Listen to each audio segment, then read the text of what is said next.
We are live. What's up, DCTV? It's gonna get. By the way, I almost did it. I almost said it on the chaos. It was so close. But what's up, DCTV? It's Brad. It's Jaime, and Greg's in the house. And we got Tamp here. Day 2 of DCTV, and we're gonna actually start to work in what exactly the show is going to be all about. So we got a couple of topics that we're going to be chatting about today that I think are worth bringing up and kind of giving our thoughts. And we'd love to hear from you guys as well. But before we get into anything, what's up, fellas and lady? Listen, last night it was a little bit of a birthday celebration. Beautiful. Family came home, had some gumbo, had 2 bottles of champagne and a big strawberry shortcake. And then from my store, I may or may not have partook in a little bit of some saltwater taffy action, which is a new product we have. It was a very good night. It's a very lifted and elevated night. That's beautiful. It's wonderful. That you brought that up because we're gonna be talking about that today. What? We're doing quite well. Jaime again, still alive, still kicking, still running. We had a rush this morning, setting everything up. That's why I'm holding a mic, and everyone else is well set up. But we're ready to go, guys. Thank you for taking one for the team. We really appreciate that. Good old BBC. Yeah, in more ways than one. This guy is so giant.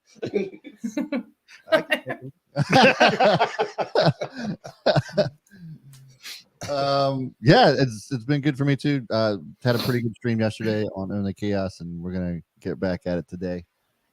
So let's just I wanted to take a look real quick at the market this morning. Hold on. So yesterday the overall market was, god damn it. It is Tuesday, August 16th. Yeah, it's 2022. Thank you. You're welcome. Just trying to check on futures right now as we get underway. So right now, futures before the market is open, we got about 28 minutes. The S&P is kind of flat. We're down 1/3% there. The Dow's down 0.2%, down 75 points. The Nasdaq's down 43 points, and oil's starting to march its way back up. I kind of wanted to start on oil real quick because and it'll kind of work into our first topic for the day. But oil right now is now down below $90 a barrel, and some people are starting to think that we're in the clear now. Like $100 a barrel is out of the question for the rest of the year. I kind of think that that's actually not going to be the case. And one of the big reasons is because once we get past the elections in November, and we get closer to December, that's when the actual sanctions will start to kick in from Europe to Russia. And as we saw at the beginning of the year, we saw that kind of carry over to the US and really globally. There's talk out there that demand isn't quite where it was in 2019. And maybe that's the case, but I think there's still a lot of countries around the world that are still under some sort of COVID restriction that hasn't really brought about the demand for oil that we could potentially see come the end of the year. Plus, obviously it's going to be getting colder. The Europeans are going to need a lot more energy, and it could increase that demand as well. And I'm seeing them taking, if you read the news, they're taking quite a few. Thank you. They're taking quite a few precautions in terms of, if Google search in Germany is how do you secure firewood? I mean, that tells you a lot. That's crazy what they're looking at. So yeah, it's quite interesting. I mean, you have Germany. I don't know who thought this was a good idea in Germany. I mean, I don't know. You'd think they'd learn their lesson at some point.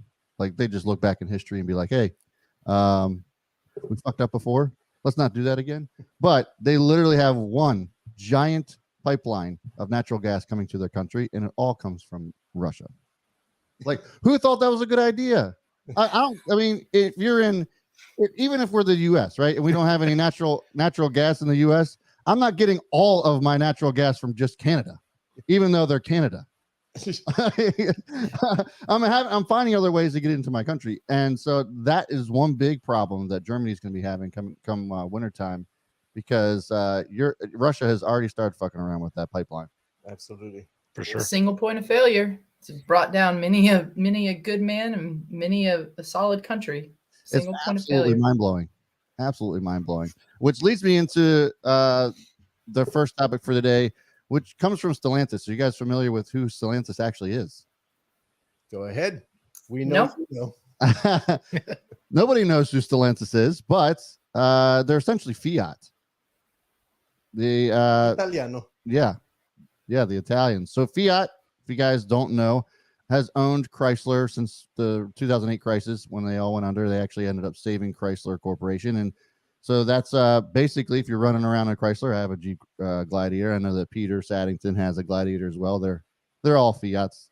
I have an Italian Jeep, but they because of the way that oil and EVs are going, we're actually seeing that the Challenger and the Charger are no longer going to be in production after 2025, which I thought was very interesting. Really? Yeah. I thought they were smoking it on everywhere you look. There's a Challenger or a Charger on the road. Why would they stop producing what's clearly selling? Because they're moving to EVs. And this is kind of something that, obviously the writing was on the wall. I just didn't realize it was going to be that soon. Right. And so I'm actually curious to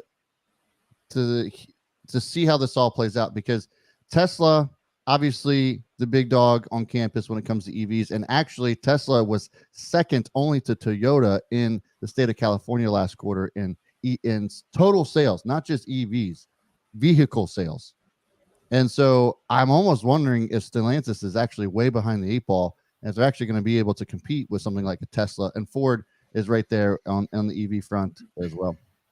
You would think sales would have kept it alive just by what Dan just said in terms of how many we see on the roads today. Yeah, it's crazy. It's kind of like the Chevy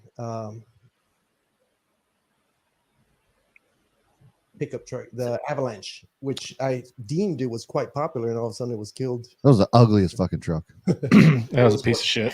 By the way, he owns a Roush, guys. I love gas. Yes. I think most of us do. I mean, obviously I'm driving a gas guzzling Gladiator with 39-inch tires. So, yeah, so this is from Stellantis. They had mentioned that they rank last among major U.S. automakers in corporate average fuel economy in 2021. Shocker, because they have Jeep. U.S. Environmental Protection Agency regulators earlier this year said that they would increase penalties for failing to hit CO2 emission targets, which is a decision that could cost Stellantis as much as $572 million. So that's why they're making this. And I'm curious if anybody would actually be interested in buying an EV like Challenger. Yeah, There'll be people that do it because they're fast right off the line. They look cool and they're new. They're clean. People will do it. But what I don't understand when it comes to EVs, everybody knows there's going to be a steep learning curve. You're going to have all kind of bugs in version 1, version 2, even version 3 that you're going to have to deal with. Why do so many of our political leaders snub Tesla? Don't even mention them by name. Both camps, Biden and Trump, both camps. Why snub somebody who's done the version 1, 2, and 3? Yeah. I think consumer base has shown that they want the more advanced EV versus, Chevy, Ford, Fiat, whoever else is starting with their version 1. What's going on with that? I don't understand why we snub Tesla. The big reason is because Tesla isn't unionized, and so the real big reason there is because they're not unionized. The lobbying certainly can't happen from politicians, and that's really what it comes down to, at least in my opinion.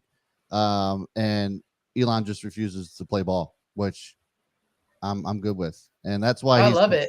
That's why he's got such a following, and why people just love him so much, among so many other reasons. But like, he just refuses, I should say, to kind of succumb to that. And I mean, unions are so terrible for companies anyway. And and really the only people that actually benefit from something like that is government officials. I mean, even the employees of unions don't really benefit all that much.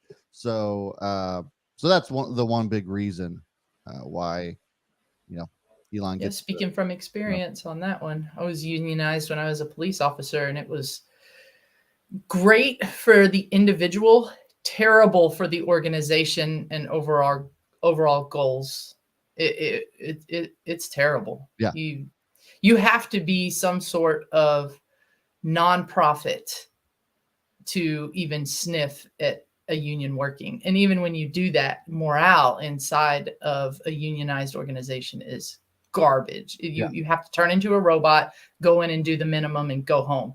Yeah. That is, when you get that sort of service from an entire group of people, assume they're unionized. There's a common theme. Yep, absolutely. Peter actually chimed in and said only union organizers and activists benefit. Absolutely. Correct. So, 100%. So that's the big reason. But yeah, to your point, I mean, Tesla is about 7 to 10 years ahead in technology when it comes to their vehicles over anybody else. And they quickly iterate too. Yeah, the pivot is insane. I mean, we saw that through COVID. They were the only automaker that actually outperformed expectations throughout COVID and even throughout a lot of the shutdowns in Shanghai. It's just kind of been unbelievable how they've been able to overcome a lot of that despite shortages and everything else. So, okay, just thought that would be something to bring to the table this morning. Who's got next? So I want to bring up a subject. If you do a quick search, Tornado Cash is on the minds of everyone right now. So we just slipped over to crypto. We went from stock to crypto. This is how it's going to work. Well, you were speaking of the politicians themselves and legislation, which triggered that in my memory, because a lot of times that legislation or the leadership of any country, not just ours, but most countries, they react, and a lot of times they limit progress just because they're trying to implement archaic legislation onto new technologies or new developments coming out. And one of the things, although, and let me be clear, money laundering, no good, guys. Absolutely not. And regrettably, you have to make it clear just in case people thought that Jaime was into that. No good. Morals good, bad morals bad. bad. So we will grab a newspaper, put your nose onto it, and say bad, no laundering. But here's the point, and here's where my concern lies. They arrested the guy who developed the protocol, the technology, the software developer, the engineer that came up with this. And that's, you kind of wonder why Satoshi Nakamoto kind of disappeared, didn't want to be public, because you become a head. You become a villain, yeah. Absolutely. And a lot of, in the States, they're usually not that much of a need because there's rule of law to protect privacy, etc., even though there's abuse, Equifax, etc., where your personal stuff gets out. But in terms of crypto, because it's a high value target, a lot of the OGs or people who have been in the industry would use something like Tornado Cash to mix their coins. So if there's an identifiable wallet, let's say for some dumb reason, which I've done in the past when I was a newbie, there would be giveaways, and I put my Ethereum wallet address on for a drawing. Well, now anyone in Tornado Cash, if they were to mix it, they could add my wallet, my legitimate wallet, to that, and I get a disbursement into my wallet. Now I'm flagged as someone who's used Tornado Cash, and I have nothing to do with it. The other use, which is legitimate, is when you were, you felt you've been hacked, which I've been through that dark alley before. And I've actually been hacked. You would use Tornado Cash or a mixer to relocate your assets for your own privacy's sake, so you're not a target or continue to be a target. Well, he's been arrested and he's accused of participating in money laundering. Of course, that has to be yet to be settled, and we'll see how this progresses. My concern here is the fact that the developer who brought up the technology is arrested right now, and he could face 30 years in jail just because he developed the privacy protocol to do this. Ultimately, we'll see, but we do have to keep an eye on this one because there's so many other privacy tools out there that could be targeted in this fashion. And now everybody has access, or the governments have access to see everything, where your money's gone, all the details. So CBDCs is another concept coming up that's replacing USDT.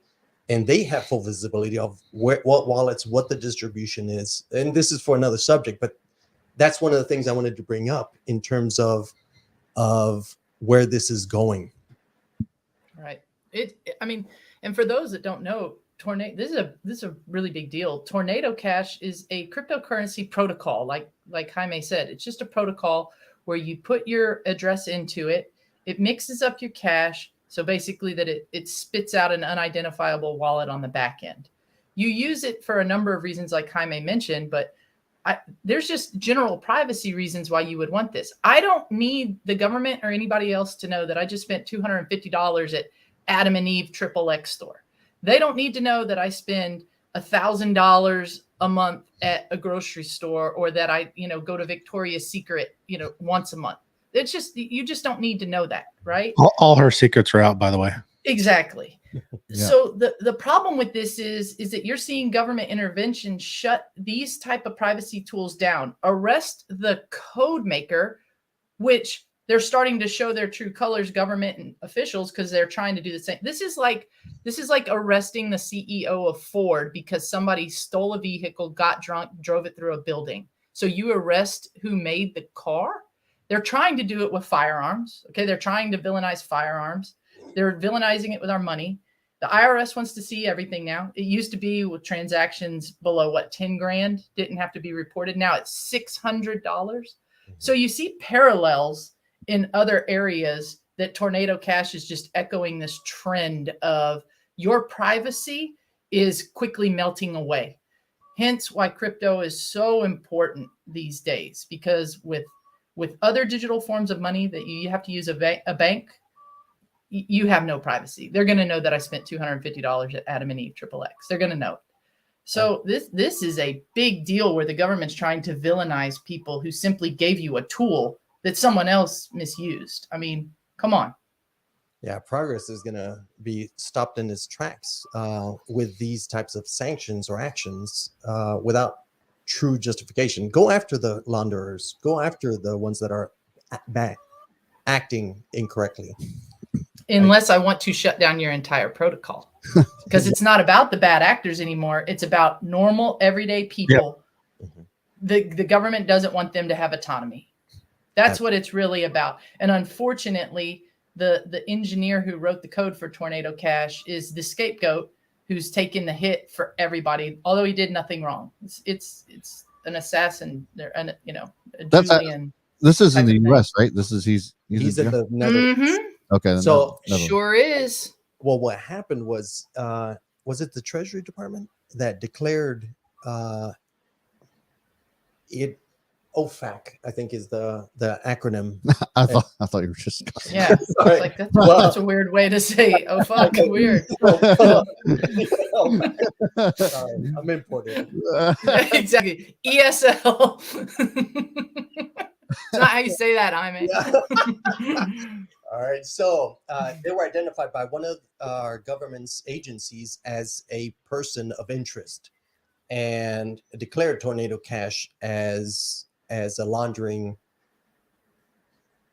vehicle mechanism. Yeah. And then in this developer, this coder who built it, and it's open source, so anybody can see it. It's not like he built it quietly and didn't. No, it's open source that others can apply the same principles to. And they identified him as one of the coders, so they arrested him, and he's under investigation right now. That's crazy. Do you think it's because he won't give him a back door? Or that's what they're after. Ooh. That's exactly right. He's not going to play ball and give him a back door, so. Right. And so it gets to the point where now you're crushing another human to get to a back door and open up a whole protocol that exposes everybody and gives government's visibility, not into. Remember that whole situation that occurred with the cell phones, where one of our agencies was listening even to our own allies out in the world. So this is the same opening that we're about to see with this type of protocols. It gets to the point where we're under everybody's boot, any government's boot. We are no longer individuals that can hold your own store of value. Right. Yeah, it's crazy. Okay, so good stuff there. The next one I had was an interesting one, and that's with Voyager. Mark Cuban is being sued now over allegations that he misled investors to put money into the now bankrupt crypto lender Voyager, which and somebody correct me if I'm wrong, but I tried to do as much research as I could with the little time that I had on Voyager. But this was a platform in which you could make money by holding investments in Voyager, right? You can make money off the interest that was in that platform. So sound like a good concept at the start. As we know, many other crypto platforms have gone bankrupt since we've kind of entered into this winter that we're in right now. And so Voyager was one of those that succumbed to it. Class action lawsuit filed in Miami. This is from the complaint that Voyager was being deceptive. It's based upon false pretenses, false representations, and is specifically designed to take advantage of investors that utilize mobile apps to make their investments. Now, Mark Cuban was, I guess, spoke out about Voyager. And according to the report, Voyager told the court that it had $1.3 billion in crypto assets on its platform, along with another $350 million at the bank where it held the deposits, and the $110 million in its own cash and crypto assets. This was something where I believe, if I remember the story right, they went bankrupt and investors just couldn't get their money out. And that was kind of one of the big problems. And we've seen that not just with Voyager, but many others as well. I'm sure, Tamp, you can relate to that when it comes to some of the stuff that you've been through recently. So, Sure. I guess my thoughts are, like, how far does this go? Is this actually going to go to court? Does Mark Cuban end up settling, or is this a whole bunch of bullshit? It will go to court for sure. I mean, and one of the allegations is that they were declaring they were FDIC insured, which is not. They were not. Right, which is why investors couldn't get their money. Correct. So that's one of the risks. You have to be very aware. This is a new industry, and when you enter into the general community, be it United States or anywhere else, you have to be mindful of this type of structures where do not rely on new incoming blood for your growth, or plan on growth only. You have to build your community or these infrastructures in such a way that will resist up and downs. And that's one of the, go ahead. Yeah, no, I mean, you're right, but that's why it's so hard, right? I mean, how do you not rely on new money to grow an ecosystem? In that case, you're relying on old money, which is dinosaurs, and they're not into this ecosystem. So that's the perplexity of all this. How do you grow without new, right? And that was kind of the base on what happened with the Terra Luna ecosystem. They knew that once the community got big enough to need the stable coin, then the coin would become stable on its own, just around a use case. But the use case has to be huge, right? It has to be an entire economy using it. So they started with Chai, which is a payment system in South Korea. And it was one of the largest payment systems in South Korea. It had over, I think, 2 million users. And then they brought in the Terra ecosystem on top of that. And they were growing a giant community so that the stable coin and crypto associated with the stable coin would actually be stable and grow around this new use case, right? That was their biggest, that was one of Do Kwon's biggest arguments on Terra working, was we have a community. And when you have a community, it can flourish and actually be stable. And as we all saw, maybe that new growth happened too quickly, and there's a lot of reasons for the fall, but it failed even with the community. So that's what's so hard, because Jaime is right in saying, you can't necessarily rely on new money, but how do you grow a community without, new money. And I guess my question is like the fallback on somebody like Mark Cuban. He's obviously not the only person who's kind of endorsed things like Voyager. So is this just like a watershed moment for something like this, where we're going to see more and more celebrities or major investors kind of get the slap on the wrist, or is this just a one-off thing? To me, I think that this I don't know. It feels as if it's a bit of a stretch. I mean, Mark Cuban, along with the rest of us, saw the product. It seemed like it was a good idea. Took on the risk himself, and didn't tell everybody that they had to, but he just endorsed it. So that's how is he not a paid endorser? So are we going to do Ben Affleck? Are we going to do Tom Brady at the end of the day when stuff goes wrong? Because they paid to be the sponsor for this basketball team. Yeah. At that point in time, he is a paid endorser. Right. All he did was what he needed to do for his contract to get the money for his team. Period. Yeah. Right. Yeah. So they're going to go after him. I think it's bullshit. I think it's just it's a way to make a splash in the media. That's all it is. That's kind of what I think too. And I think there's just a lot of people out there that are butthurt and they're trying to figure out who they can put the blame on other than themselves. Because at the end of the day, that's what they should be doing. I always find it hilarious, especially as somebody as like an influencer, if you want to call me that, where I talk about a specific stock that I may like or may not like, and audience members or people who view the channel or will make that their investing decision just because I said I liked or I don't like something. And so I think this is kind of along those same lines, and just a lack of responsibility on investors' parts. Now, granted, there's a lot of manipulation that goes on out there. I'm not trying to play that down at all, but there's definitely a lot of responsibility on the investor themselves that they just don't take, and they'd rather blame somebody else for it. Absolutely. And that's a lesson in do your own research. Yeah. If you're going to make a decision, just because so-and-so is jumping on it does not mean it's a safe investment. You don't know what hedges they put in place. You don't know what other sidecar deals were done to do this. So the perception of us as a retail investor is, ooh, he's in, it's got to be good. Let's jump in it. So that's the importance. And it applies in crypto 100%. I think that's in crypto is where I learned the most on do your own research, because so many of these projects have been launched ever since I got involved, where it turned out it had bad tokenomics. It had something was not planned correctly, and it melted down. But I had no one else to blame but myself. So that's the importance, the very important lesson for us, all of us, to do your own research in any investment, especially if you're putting your own money. And please, for the love of God, never put money that you're going to need in a short term. You need to pay your rent. Please don't do that. You hear so many people selling homes, selling assets to participate. I mean, that's why a lot of people are here, though. They're trying to do their own research. How do I learn more about a coin? That's why I'm, or a stock. That's why I'm watching Own the Chaos. That's why I'm watching, DCTV. How do I do that?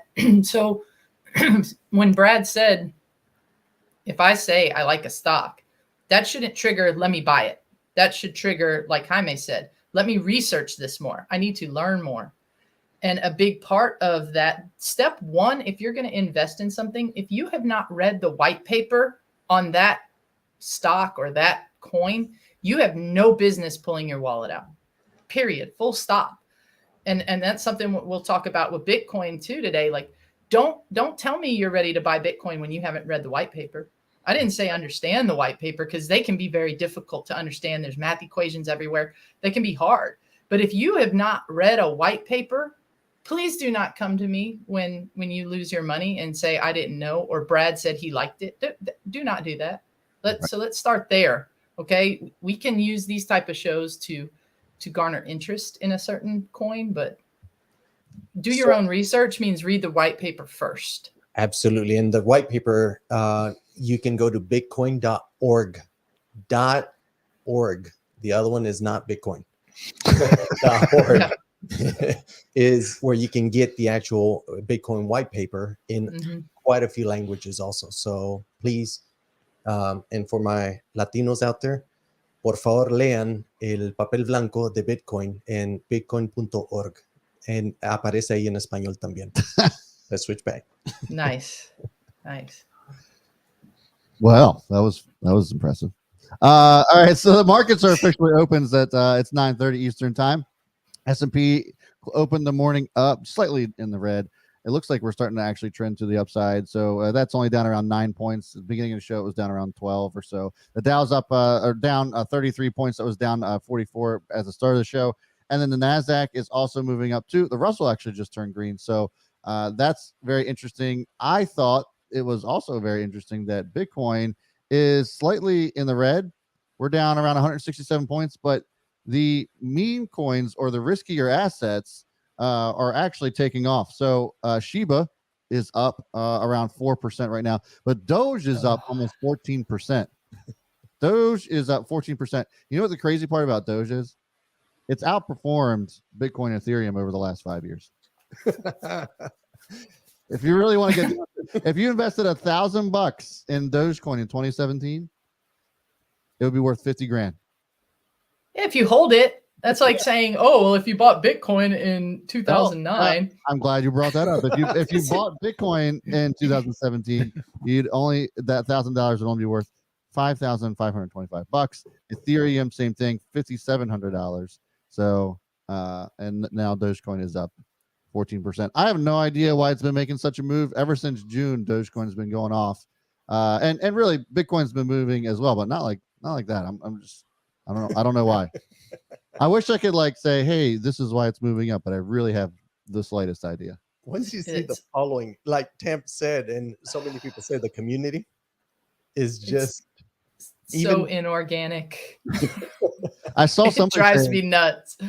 I know that one of Peter's nicknames, one of his many, was he like the Doge Lord? Doge Lord, yeah. Yes. Doesn't he have like a shit ton of this? Or does he still have it? Is he hodling? No, man, yeah. Peter, he didn't buy this as like an investment. He bought it as a joke, as a giveaway. Yeah. This is swag. Right. Dogecoin is like the cheap little, I don't know, like clacker you get as an event from a free giveaway from an event. It is because Doge this is not what you want to hang your hat on. It's constantly diluting, right? Absolutely, yes. And it's an infinite supply. Yeah, it's designed to dilute forever. But yes, when you think of you're going to use this currency to go to Mars, you're going to need a lot of freaking Doge to finance that. So who knows? You never know. Yeah, ask Elon, I guess. Yeah, Elon. Yeah. Elon and Mark Cuban. Getting back to the Mark Cuban. Absolutely. But yeah, this is not what you want to hang your hat on. I know. Well, Mark allows Doge to be transacted to buy tickets and stuff. Yeah. Right. Which is interesting. There's such a following. I mean, it's crazy. If there's a following to do it and he can immediately convert it to fiat or whatever, which is his target. Damn Texans. Oh, gotta love them. Gotta love them. Wait, but this is part of your research right here. Absolutely. Is there a use case for meme coins? Sure there is. Can you make money with them or transact at a Mavericks game? Sure you can, but make sure you're buying Doge for that reason. Don't buy Doge thinking it's the next Bitcoin. Don't do that. Understand the difference between the two. You want to put your savings into something to hold in a cryptocurrency format. This is not going to be the right coin. You need to look at something like a proof of work, like a Bitcoin. But if you want to make some money, you can look at your Ripple, you can look at your Shiba, you can look at your Doge, but just understand you're playing with fire when you mess with these money-making meme coins. Be careful. Absolutely. Yeah, apparently Doge's cryptocurrency in general is actually starting to heat up a little bit on Twitter. So according to Coin Trends, the three most mentioned coins were Bitcoin, Ethereum, and Shiba, which we can take a look at Shiba as well. Shiba hasn't moved as much. It usually tracks Doge. So once Doge makes the move, you'll see Shiba follow. Yes, sir. Doge is among the top mentions on Coin Trends, but it is just below those three. So Bitcoin, Ethereum, and Shiba. And then, yeah, it's only up around 4% right now. But I really don't understand what gets people going on some stuff like this. The news, hype, FOMO. That's it. Emotion. That's just it. Like I'm trying to figure out what news there was to actually get this going. what caused this to move, but I really can't tell you. Yeah, it could be pump groups. It could be a number of things. It's very inorganic, and people need to understand that. This is a heavily manipulated crypto at this point. It could be almost, it's like a collector's item, I presume. I mean, you can buy gold, you can buy silver, but if you buy gold, silver, and, or, you know, with a certain mint to it, you have a certain cachet to yourself or to your ego. But I don't see the functionality or I see the enthusiasm. Right. But I don't see the functionality like Tamp said. So in my case, I'll be transparent. I haven't bought Doge. I love Doge. I even worked with the Doge Lord. 2018. So yeah. So it is an interesting concept. I know. I mean, it's just crazy that there's actually use cases for this now. It's mind blowing. Okay, so last thing that I had was in your camp, Tamp, which is cannabis. So there's now up to 6 states voting for recreational cannabis. We're just getting back to stocks a little bit here, and speaking of dilution as well, I don't know if you're actually invested in any cannabis stocks, Tamp, yourself, just being in the industry. But one of the major problems with any of the cannabis companies is that they're not federally funded. They can't be because it's not legal on a federal level. And so the only reason that many of these companies have been able to raise funds is to just sell stock or dilute their stock to their investors in order to stay afloat, essentially, because the revenues just isn't coming in. Now that there's 6 more states that actually have cannabis legalization on their ballots, and it's starting to become more and more of a bipartisan effort, do you think it's only a matter of time? And do you think that cannabis is actually going to be investable at some point? Because right now it's just not looking like, to me, that that's actually the case, just given how much dilution we've seen from the likes of Aurora Cannabis and Canopy Growth and Tilray and some of the other ones. It just seems as if it is a losing proposition from an investment standpoint, but feel free to change my mind. Oh, I absolutely think it's inevitable. And for some reason, the standard time frame is always 2 to 5 years. You know, in 2 to 5 years, it'll be legalized. I think we're a lot closer to legalization than further away from it on a federal level. But then again, I was of the camp that I thought it would have actually been done by now. I thought that probably had the best chance of going federally legal during COVID for a number of reasons. I thought that, but that didn't happen. But I do think that we are closer rather than further away. When it comes to investing with it, this is where it's hard. Mass production versus quality.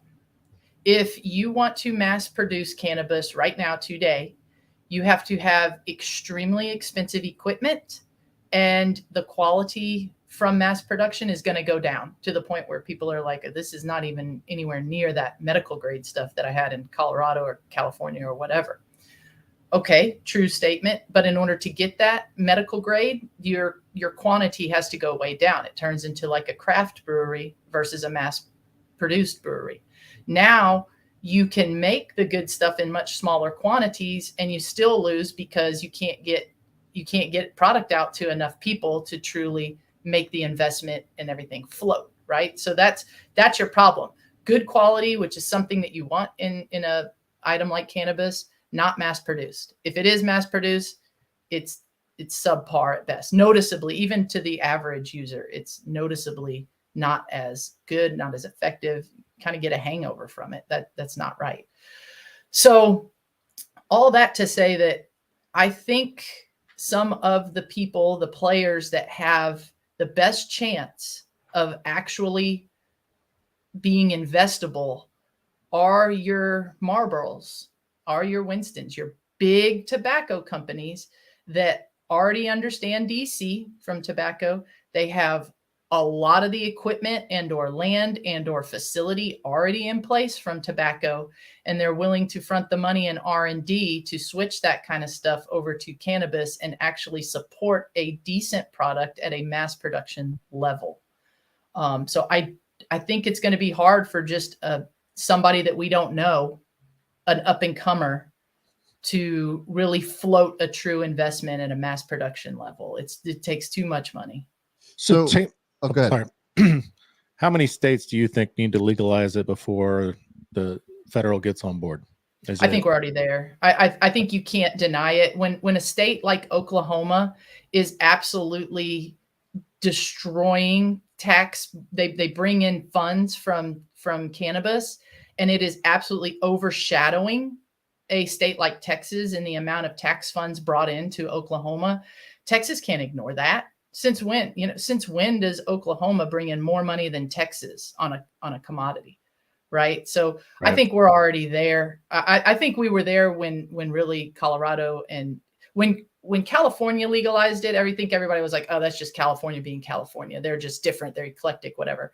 When Colorado jumped on board, that was eye-opening. All the New England states jump on board, but people are like, well, they're just tiny, But I think we're there. I don't think you can ignore it anymore. And we're in such a weird gray area with it all that so much money, you're talking billions of dollars, is being transacted even in non-cannabis legal states. You can't just turn it off and say, okay, Texas, because we're one of them. You're still not able to completely transact with Delta 9 full cannabis, but you can do Delta 8 in these hybrid forms. There's billion-dollar industries in that. You can't just say, never mind, we messed up. We're there. So I from an investment standpoint, I never even really thought about it from the perspective of like the tobacco makers. I always thought that the as big as this was ever going to go was the boutiques, right? And that was going to be the cannabis economy, because to your point, right, trying to actually produce cannabis on a mass scale really kind of diminishes or hurts the quality. And I'll take that a step further and kind of draw the comparison to beer, right? Like, would you rather drink a craft beer that was local, or are you going to go after a Bud Light, right? And I think most people, generally speaking, will go after something that's made from a craft brewery that's local. You're doing a lot of good things, right? You're supporting small business. Obviously, the beer tastes better. That can be subject to a matter of opinion, but most people would say that it tastes better. Sure. And it's just a better quality product. So I think that certainly makes sense.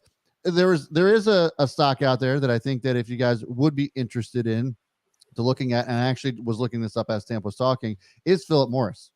So this stock has been on absolute fire during the pandemic. And as there's fears of recession, Philip Morris actually does really well because it's a vice, right? People tend to go after vices during times of turmoil. And Philip Morris actually is eyeing up marijuana market opportunities.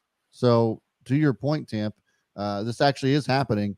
And we're seeing that Philip Morris is still actually on fire. That trend is unbelievable. The biggest point of friction, I think, if it can be crossed, is removing the financial aspect, the hurdles that exist.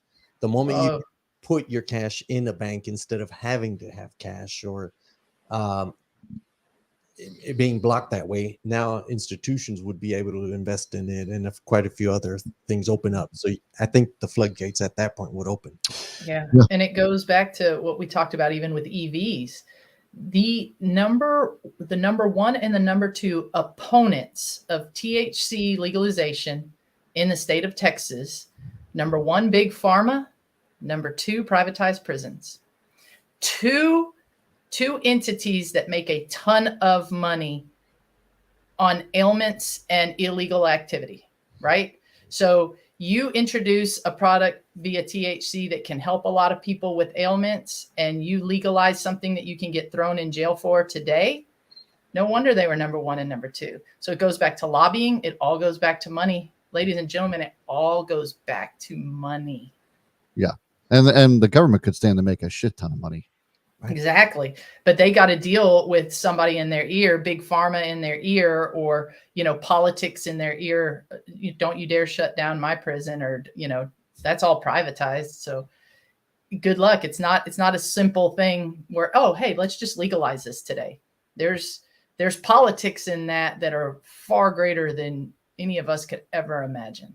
Yeah. The 6 states that I had mentioned were, as you were talking, Oklahoma, North Dakota, South Dakota, Maryland, and I missed one. Arkansas. I think Arkansas is going to shut that down just because they are the ultra conservative state, but we'll see. Yeah, the fact that it's even on a ballot there is big. Right. It's big. Right. Outstanding. So we're reaching the top of the hour, almost 15 minutes out. Yeah. I do want to give updates on where we're at with DCTV, Metafy. Sure. Yeah, let's do it. So we have the community, of course, in Discord. You'll see it in the description below. We'll have links to our Discord, to our community, also under Katina 1. Please drop in your thoughts in there. We're working on quite a few projects. For example, the Prosperity Wallet is going to come out. And one of the conversations we've had with Greg is we are going to co-build this Prosperity Wallet with the community. So we'd love to hear from you, and we'll put a survey in there to, if you were to build a wallet, or if you could choose what characteristics or what functions or what features you would like to see in a wallet that you see missing nowadays, please suggest it, and we will put it into our deployment schedule. Any other also things that you currently see in wallets that you are just drive you absolutely bonkers, right? We want to try to cater to the masses, so to speak, and create a wallet that is sustainable and sexy and just makes your life, the whole purpose of an application is it makes your life easier, not harder, right? So that's where we want to go, and the best way for us to do that is to get your feedback on your experiences and use that as a stepping stone to move forward. Absolutely. So go ahead. Oh, I was just going to say, as an aside, I actually wanted to start getting the community involved as well. So go check out our MetaFam Discord as well. I want some people to throw some questions in there, and then your questions might just show up on one of our next following streams, because while we are good at bringing conversations ourselves, I think it's going to be way more important, way more advantageous to you, more engaging if you guys bring up some of those questions too. If you guys want us to talk or chat about something, make sure you're going to our Discord. It's absolutely free, and it's over there at the MetaFam Discord. So do you want to create a DCTV channel inside MetaFam? And that's where they can post questions. I think that's a great idea. We'll do that. Sure. We'll do that, guys. And if you're building in the cryptosphere, and we could open up a stream with you if you're already streaming nowadays. Yeah. Bring it on. For sure. We'd love to have open conversations with you, and get everyone involved so we can together get all the legislation, all the products, everything we need out there to serve all of us, ourselves and the community. Absolutely. Beautiful. Cool. I think that's going to do it for today. Yep. We're going to get better at getting us all the way through the hour. But guys, thanks so much for tuning in. We'll be back tomorrow from 9 a.m. to 10 a.m. Eastern time to chat about whatever the hell is going on in the world of crypto and finance. So thanks so much for tuning in. Make sure you subscribe, like this video if you haven't done so already, and we'll see you guys tomorrow. Take care, guys. Let's go. Bye.